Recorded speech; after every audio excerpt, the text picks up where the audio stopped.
I counted the silver 3 times, then 4, then 5, because I was certain I had made a mistake. The king intended to invade Persia, and according to the numbers in front of me, I was no longer certain we could afford it. My name is Menon, Clerk of the Royal Treasury. Not a general, not a companion, not one of the men history remembers. I counted things: silver, grain, pay, debt. The sort of numbers that become very important when an army decides to cross into Asia.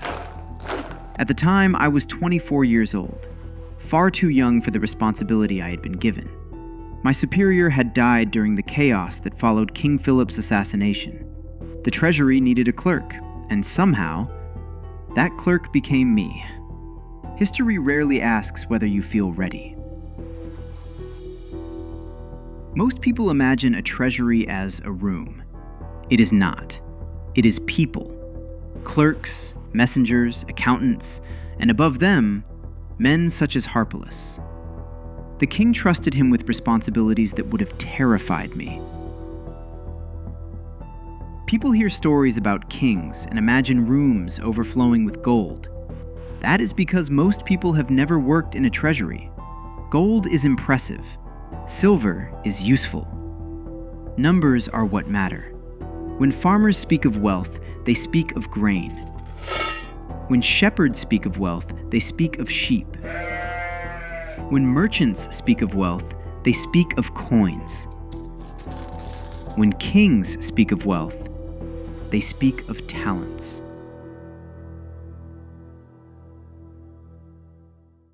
A talent is not a coin.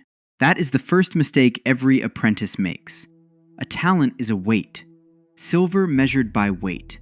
Enough that a strong man notices when he carries it. Enough that kingdoms rise and fall over it. Coins are different.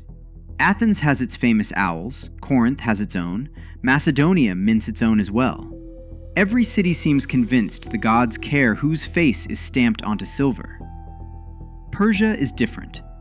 The great king mints gold darics, beautiful coins, trusted from Egypt to Babylon, and silver sigloi besides. When Persian gold arrives in a market, nobody asks whether it is genuine, because Persian power stands behind it. Even then, I understood something important. Coins travel, trust travels, power travels, and all three often travel together. When my father was young, the Greeks laughed at Macedonia. Athenians laughed at us. Thebans laughed at us. Spartans laughed at everyone, especially us. Then Philip became king, and the laughter stopped. Philip was many things: a soldier, a diplomat, a schemer, a gambler. But above all, Philip understood what money could become. Not silver, power. The silver that transformed Macedonia came from the north. From mines Philip seized and expanded.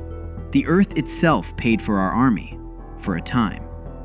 New cavalry, new phalanxes, new weapons, new engineers, professional soldiers, training year after year, campaign after campaign.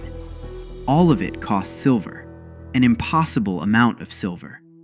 Philip spent silver the way soldiers spend arrows, quickly, and always convinced more was coming. Usually he was right. Do you know what a soldier costs? Most soldiers do not. 1 soldier is cheap, 10,000 are not. Then come horses, armor, wagons, grain, replacement grain for the grain that spoils, replacement wagons for the wagons that break. The expenses never stop. Neither do the complaints. A hungry soldier becomes dangerous. An unpaid soldier becomes something worse. A king who cannot pay his army soon discovers he is no longer king. That was the first lesson of the treasury. Victory costs money, but so does standing still. The strange thing was, Macedonia was not poor. We possessed mines, land, revenue, trade. But Philip had built an army so expensive that even success struggled to pay for it. The old stories claimed Alexander inherited only 60 talents in the treasury, and debts approaching 500. Whether the numbers were exact hardly mattered. The meaning was clear. The army was Philip's masterpiece. It was also his debt. Then Philip died, murdered. And suddenly the world seemed to lose its mind. Athens celebrated, Thebes became hopeful, Persia watched carefully. Everyone believed the same thing. A 20-year-old king could never hold Philip's empire together. I confess, part of me wondered if they were right. Then Alexander began marching, north, south, everywhere, faster than the rumors could travel, and every march appeared in my accounts. Food, pay, transport, supplies, silver leaving the treasury one wagon at a time. Then came Thebes. The generals feared defeat. The politicians feared rebellion. I feared expenses. Every day the army remained in the field, more silver vanished. Every week the rebellion survived, the invasion of Persia moved farther away. When Alexander destroyed Thebes, the lesson reached every city in Greece. The rebellion ended. Even catastrophe has a price. The sale of captives brought silver into the treasury. Not enough, but more than rebellion ever would.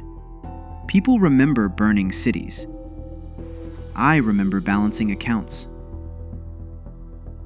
And through all of it, Persia waited. Across the sea, the richest empire in the world. You must understand something. Persia was not merely larger than Macedonia. Persia collected taxes from lands I had never seen, from cities I had never heard of, from peoples who spoke languages I could not imagine.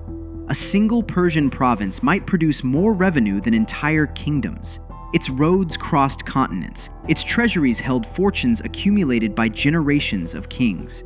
When merchants spoke of Persian wealth, they lowered their voices, as if discussing the treasures of the gods.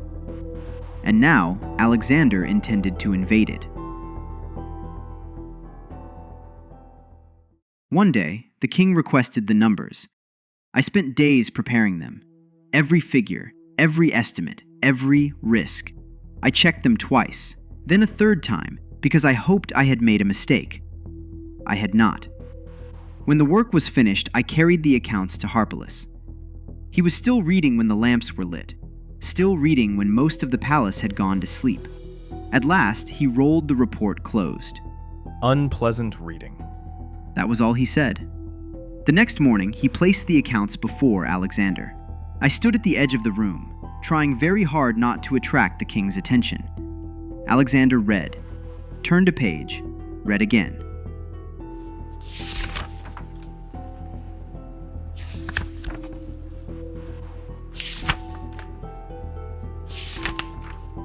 Silence. The sort of silence that makes a man suddenly aware of his own breathing.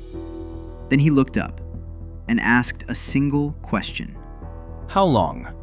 Not, can we do it? Is it wise? What happens if we fail? Just, how long? I gave him my answer. The king nodded. For a moment I expected concern, hesitation, a change of plan. Instead, he handed the report back to Harpalus.